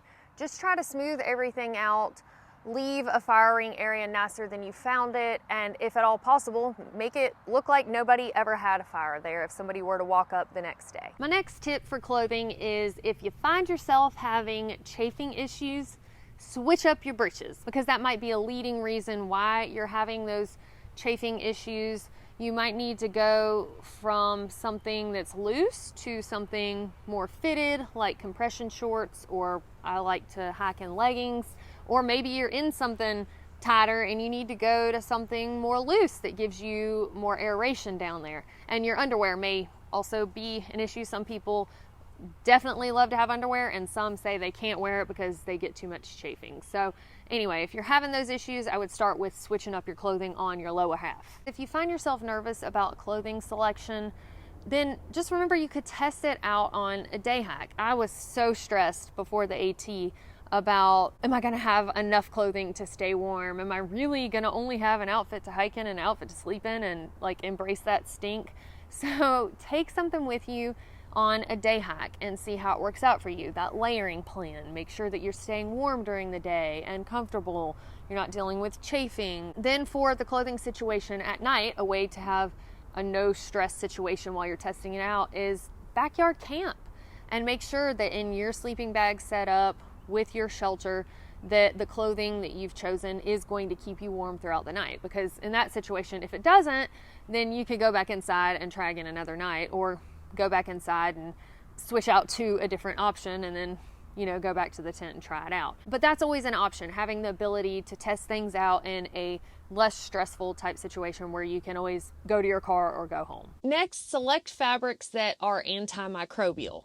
Merino wool is known to actually help with odor control. The wool itself inhibits bacterial growth. It's said to retain odors 66% less than polyester. I would have hated to have been a judge in that study. Bamboo is actually also an antimicrobial and an antifungal type fabric. And I've noticed bamboo being used more and more in outdoor clothing. I actually had a hoodie that I wore on Mount Kilimanjaro that was bamboo. But from everything I've read, it seems like alpaca fleece might actually be better than merino wool for the application of clothing for backpacking. In many ways, at least. Like, it's claimed to be warmer, it is more water resistant, and apparently it is naturally softer than merino wool, which has to be like ultra processed to be as soft as it is, and therefore the alpaca is actually more eco-friendly because it's not having to go through all of that process. Synthetics seem to be the stinkiest of the backpacking clothing, but they do have different lines of clothing, and I'm sure different fabrics that are often coated with an antimicrobial treatment. One example of this is Polygene, which is a treatment that uses low concentrations of silver salt or silver chloride, which is said to kind of keep some of that bacterial growth and stink at bay. Do some trail laundry. At a bare minimum, rinsing and rotating out socks and underwear will do a lot for your stinkiness and hygiene. I like to carry, I don't know, maybe 2 to 3 pair to hike in, and then I keep 1 pair to sleep in if it's cool at night with my designated clean pajamas. Then I usually bring 2 pair of underwear, so I'll wear a pair for a couple of days. Then when I do some trail laundry, hang that pair on my pack to dry along with socks. And then, you know, after a couple of days, those socks and underwear will be dry and I can rotate out to that pair and do trail laundry again. This will help you so much, like I said, not only with the stinkiness, but with preventing chafe and blisters, just having those clean undergarments to put on. If you're hiking in hotter weather and you, like I said, could take the time to take a dip, wash your hiking outfit off, and then hang it up to dry, then it's going to feel so much better. When I talk about doing trail laundry, you don't specifically have to bring some sort of soap or laundry detergent or anything like that. Just doing a good rinsing out, preferably downstream from where people are collecting water at the water source so they don't have to drink your foot water. That's always considerate. But if you do want to bring something like a little bit of Dr. Bronner's, there's no shame in that to get things extra scrubbed up and clean. But you want to make sure you're at least 200 feet away from the water source, so you're not just like sudsing up your clothes or your body, for that matter, if you're going to rinse off in the water source, like in the creek or lake or something like that. So you just carry your water, move away, and do all of your washing away from the water source. My next tip is to shake out your shelter, whether that's a tent, hammock, bivvy, whatever, just to make sure you get all of anything that your feet have tracked in, going in and out, and knock that stuff out of there. It's kind of like waking up in the morning and making your bed. It's just starting off the day right and helps get some of that dirt out of there to help keep you and your gear cleaner and more hygienic. Next, consider using coconut oil. This is also dual purpose for hygiene, as it's an antimicrobial and can be used as a moisturizer. So putting it on your body in general and keeping your skin moisturized while you're out on trail will feel good and is also good for your skin, but it's going to help reduce some of that stink because of its antimicrobial properties. So just using it on your body in general, in your armpits, and then also it can help with treating, abrasions or wounds. It's shown that it might actually help prevent infection, but then if you've got any chafing, then, that can help treat some of that too. If you want to get real crazy with oral hygiene, you could also use it for oil pooling while you're out on trail. And then just having something to massage your feet after a long day of hiking would feel really nice. And on a side note, of course, you could put it in your food or coffee to help up your calories. I guess depending on the expected temperatures that you're going to be hiking in might change the way that you want to tote coconut oil. So if you're going to be in warmer temperatures, having it in something like a squeeze bottle might be the best because you won't have any issues squeezing it out of there. But if it's going to be colder temperatures, especially at night, you might want to think about either sleeping with the baby oil if you've got it in a squeeze bottle, or putting it in something that's got a screw top lid if it's just going to be pretty much cold the whole time. But either way, I would make sure to also have it in a Ziploc bag for redundancy, because the last thing you want is coconut oil to leak out and get all over everything. Consider using a bidet.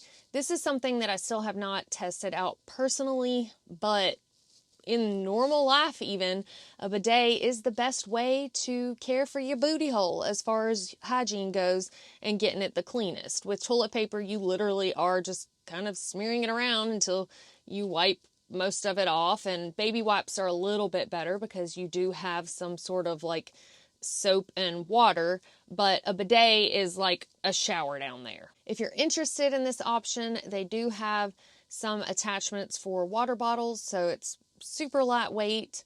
I would personally use a separate water bottle for this purpose just because of splashback or anything like that. I don't know. It just kind of gives me the heebie-jeebies. But using a little bit of water and some Dr. Bronner's and cleaning things up down there, and then washing your hands with some soap, to me would be the most hygienic way to handle that while on trail. Let's talk about some things to help you save money. First, buy things with a lifetime warranty if possible. Now, I'm not saying that this should be your only deciding factor on what you buy, but if you're looking into Osprey packs, for example, and another brand, and you're kind of torn, that could be something that helps you decide to go with an Osprey pack. I have heard from multiple people say the big pocket on the outside of their pack rip. Osprey replaced it with no hassle. Also, Darn Tough is another company like this. Yeah, their socks are expensive right out the gate, but ultimately, if that pair of socks is gonna last you for your whole life, then it makes sense. Hike in warm weather. I understand that some people like to hike in the cooler months so they're not sweating their butts off, but when you're first getting into backpacking, buying gear for the colder months can be more expensive because you need more things to keep warm. And also, say something like your sleeping bag, if you have more insulation in it, likely it's going to cost more. So if you start off in the warmer months, then you won't have to have as much gear and also ratings for lower temperatures. Another thing that you could bypass in the warmer months is expensive puffy coats. If you have something like a pullover fleece from a thrift store, then that should keep you warm enough in the evenings during the warmer months. Next, buy used gear. There are a lot of different groups on Facebook where people buy or trade and sell used gear. And if you don't get on Facebook, then you can even check out something like REI. They have used gear for sale on their website for member access only. There are some other resources for shopping used backpacking gear, like the Backpack and Light Gear Swap Forum. You do have to be a member for $15 a year, but if you score some sweet deals, that would definitely be worth it. And it could be a good place to find used cottage company gear. With REI, you're probably not going to find any of that. And don't forget eBay. You never know what you might find there. And for selling, keep in mind that you will have to deal with the fees. Another option for saving money is to rent gear. REI and sometimes even local outfitters will rent gear items to folks. Renting gear is a good idea because one, you can test out different things to get a better idea of what you actually like before you make a big purchase. And two, maybe you won't need an item regularly, like a bear canister, for example. You might be going on a trip far off somewhere and you really won't be hiking where bear canisters are required in the near future. Well, then it makes sense to rent over buying. My next tip is wear what you have at home. I know that I just went into a whole spiel about merino wool and alpaca, but you don't have to go out and buy these fancy clothing items and the best name brands to be a successful backpacker. I mean, remember Grandma Gatewood did it in like her farm clothes and some kids. So anything that you have at home that is some sort of athletic type synthetic wear will work just fine for backpacking. And if you don't have anything like that, then I highly recommend hitting up your local thrift store because you can usually find some pretty good stuff there. Don't waste money on non-essential gadgety items. There are all sorts of things out there in the gear world that promise to solve whatever little problem you have on trail or inconvenience. But if you buy every single one of those little things, you're gonna spend a ton of money that you don't have to backpack, and you're gonna have a lot more weight on your back. So get out there with the bare minimum, and then you'll learn what your pet peeves are, what you don't want to deal with as far as convenience goes. Maybe you're somebody that wants a little mini pump to blow up your inflatable sleeping pad. That's okay, that's a luxury item. But having 100 luxury items when they're not necessary is gonna put a hole in your wallet and hurt your back. Next, dehydrate your own meals. If you're somebody who likes to cook, the prepackaged, freeze-dried backpacker meals that are marketed to backpackers can be very convenient because they come in an envelope, everything is there that you need, you just add boiling water and you don't even have to clean up afterwards. But convenience often comes at a cost, so they are pricey. But if you get sick of the same things over and over, or especially if you're on some sort of particular diet where you want to control your ingredients, then dehydrating your food can certainly save you some money. My next tip is buy once, cry once, and I'm sure y'all have heard this before, but sometimes it makes sense to go on and shell out a decent amount of money for a quality item rather than trying to skimp and then you get something that you don't really like, and because it's very much a budget item, you're not really going to get much money back for it if you try to sell it. And then you might try another couple of things before you realize, hey, I really just need to shell out the big bucks for the thing that's truly going to be comfortable and work for me on trail.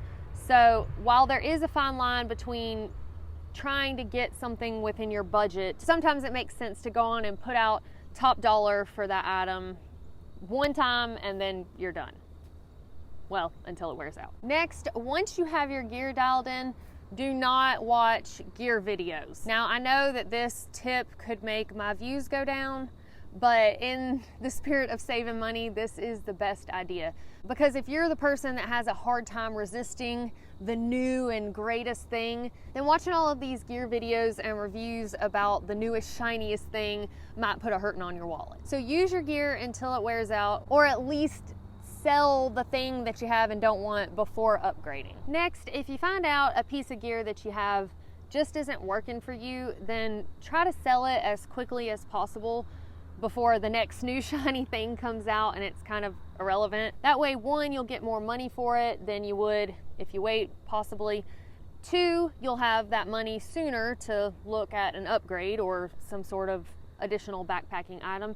And three, which really doesn't have to do with money, but you won't junk up your gear space at home as much. The best practice for making sure that any of your gear stays in good condition for years to come, because it's not a cheap investment, is to make sure that you clean it properly before you store it. For trip-to-trip use, I would especially make sure it's completely dried before you pack it up. Sometimes maybe your last day on trail is rainy. Make sure you set it out to dry before putting it away to the next trip. But especially at the end of the hiking season, a good cleaning is a great idea. Sleeping bags and or quilts should be washed in a front-loading washer or in a washer that does not have an agitator, unless otherwise instructed by the manufacturer. There are some that say you should hand wash, and so you would do this in like a bathtub, or again, the kiddie pool could come in handy. For down, there are down specific detergents, if you will. You don't want to use just a regular laundry detergent because it can strip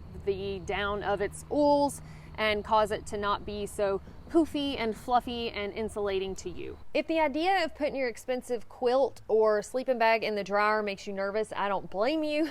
You can actually lay flat to dry and even blow a fan on the sleeping bag as it's drying.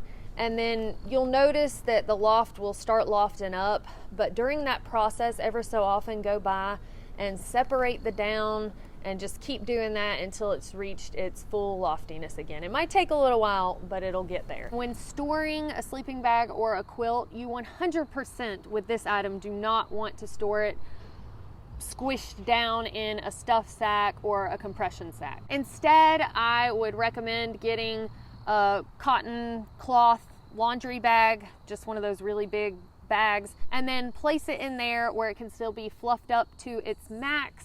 And then I like to put that on a hanger and hang it up in the closet. For storing your tents, it's probably best not to stuff them away and instead to hang them up across a hanger in a closet.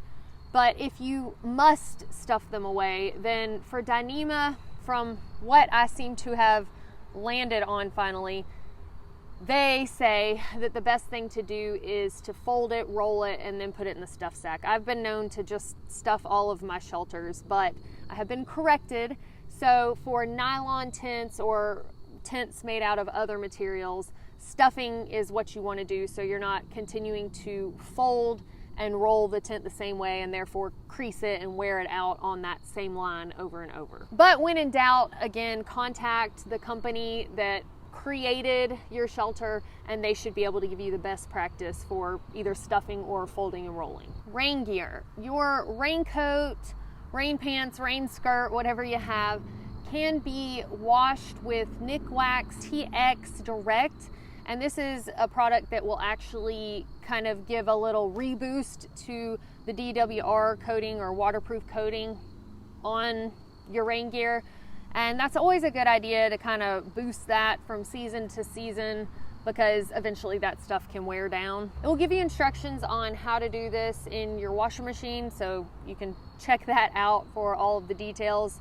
But I've done this in the past and will continue to do it going forward. Make sure all of the batteries that are removable from any of your electronics are taken out and stored separately from the item. That way you don't end up with any corrosion issues, ruining electrical components inside your electrical device. For anything that has a rechargeable battery, from everything that I can tell, and directly from Anchor, who makes these backup battery banks, they say to fully charge it before long-term storage. One, that's supposed to help your battery last longer, but two, that'll save you time when you go for your next trip, and even though it probably won't still be at 100%, you won't have to charge quite as much as if it was starting at 0. I recently put out a poll on the channel community tab in my Homemade Wanderlust backpacking forum group on Facebook and to my Patreon community, and it turns out over 50% of the people who participated in the poll said that they prefer hiking alone to hiking with other people. So this is just to let those of y'all know who have been been wanting to go out hiking, but you don't have anyone to go with, there are people out there who are backpacking alone and getting out on trail without company. So hopefully that and the tips I'm going to cover are your nudge to get out there and do it yourself. Carry extra battery power. And what I mean by this is if you've already been backpacking and you know, hey, a 10,000 milliamp hour charger is always enough for me for a 3-day trip, so I'm not worried about needing any more. Well, if that's what you use when you're with other people, you might find that when you're alone, if you are leaning on your electronics a little bit more, that you're actually needing more power. Maybe you're using your headlamp for longer at night because you're a little creeped out by the dark, or listening to the music as you're going down the trail. So I would suggest bringing a little bit more than you typically think that you would need. Next, be aware of your surroundings. Personally, when I am out on a trail, if I know there is a road crossing coming up, or if I've just left the trailhead, I prefer to be at least 3 miles from the nearest trailhead or road crossing. I saw somebody on a Facebook post who said that she prefers to be at least 5+ miles from the nearest trailhead or road crossing. So it's really personal preference, but the idea behind this is if somebody's gonna come down the trail looking for a camper to rob, you want them to have to really work for it, you know? And typically going out on trail and trying to find some hiker in the middle of the woods is not the easy target. It's not the low-hanging fruit. Criminals want an easy job. They want to get in there and get out. So they're going to get you at the grocery store parking lot, or, you know, somewhere that's easily accessible and they can quickly escape. So just having that buffer from the edges of society gives me comfort when I'm sleeping alone at night. Also, in the same vein of being aware of your surroundings, when you meet people on the trail, I'm not saying you should fear anybody that you meet. I would say 99.8% of the folks that I've ever met on trail are absolutely amazing. There have just been a few that I get some off vibes from, if you will, but whenever I first meet somebody and in the first couple moments they're like, so where are you going tonight? Where are you staying? They really might just be trying to socialize and just ask. I'm sure that I have not thought about it and asked somebody those same questions before, but I tend to not give those answers. You know, if we end up camping at the same place, great, but typically I just say, I haven't decided yet, or I hadn't really thought about it. I'm just gonna walk until I feel tired. So personally, I just don't like to give that information out. My next tip is set up camp before it gets dark. When I first started backpacking alone, I liked being able to set up my camp and look around at the area during the daylight, and I got to watch as the sun went down and how things changed from the way they looked during the day to at night. And this helped me not freak out and think that the stump over in the distance was a bear. You know, I already knew it's a stump, and it just helped give me a little peace of mind as I was laying there going to sleep at night. Now, once I got comfortable with it, I am absolutely fine now not hiking by myself, then setting up camp, and it just really doesn't bother me anymore, but it's one of those things that comes with time. My next tip is be selfish. It's pretty rare, at least in my life, where I can do whatever I want to do, when I want to do it, and not take anyone else's opinions into consideration. So when you go out on a solo backpacking trip, that is your chance to do just those things. You can eat what you want, when you want. You could zero in your tent all day or do as many miles as you could physically stand. And that's all just up to you. So I think it's important to soak in that time that we have alone with our own thoughts and having all that freedom. And finally, my last tip is leave no trace. I did say be selfish, but that doesn't mean that you should not take responsibility for cleaning up after yourself or the effects that you have on the wilderness. Because you're alone and you're the only one who is responsible for yourself, then that means you have to make sure you're really cleaning up after yourself and leaving it just as nice as you found it for the next hiker. All right, y'all, that is all I have for you today on tips every backpacker should know. If you haven't seen it yet, a couple weeks ago I put out a documentary of my trek in Iceland. So if you enjoyed my Iceland videos, you'll definitely want to see this because it's got 30 minutes of footage that wasn't previously shown, and Iceland was by far the most visually stunning trek I've ever been on, so I think y'all will really enjoy it. I'll link to it in the video description, but it's also here on the end screen for your convenience.